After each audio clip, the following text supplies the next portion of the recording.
আর আজকে জুমার দিন আমারে 2 রাকাত জুমার নামাজ পড়ার সুযোগ দে। ও নবীর উম্মতেরা, নবীর আশিকেরা, হুসাইনের আশিকেরা গো, এই 2 রাকাত নামাজ জুমার নামাজ ছাইরো না, আমার নবীর শাফায়াত নসিব হবে না। রক্তে লাল হইয়া যদি হুসাইন 2 রাকাত জুমার নামাজ পড়তে পারে গো, আজকাল থেকে কথা দিতে হবে জীবনে কোনোদিন জুমার নামাজ ছাড়তে পারবা না। জুমার নামাজ আদায় করতে সময়টুকুন দিলে নামাজ শুরু করে দিলেন, রুকু সিজদার কাজ শেষ করে তাশাহুদে বসে সালাম ফিরানোর আগ পর্যন্ত কাছাকাছি বসে বসে এই যে সৈন্যরা নামাজের ভিতরে প্রত্যক্ষদর্শীরা বলেন এক একটা করে তীর মারে হুসাইনের গায়ে।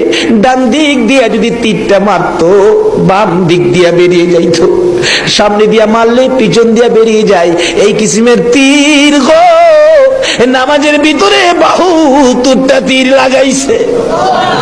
হুসাইন সালামটা ফিরাইয়া নানা গো কইয়া কালতে কালতে জমিনে গড়াগড়ি শুরু করে দিলে নিষ্ঠুর পাষাণ এই যদি সৈন্যের সীমার গলা কাইটা মাথা আলাদা করে নিয়ে গেছে। হুসাইন শহীদ হয়ে যায়। ওদিকে দিয়ে ডাকতেছে। মহরমের 10 তারিখ সন্ধ্যা যখন হয়ে গেল, উম্মে সালমা বলেন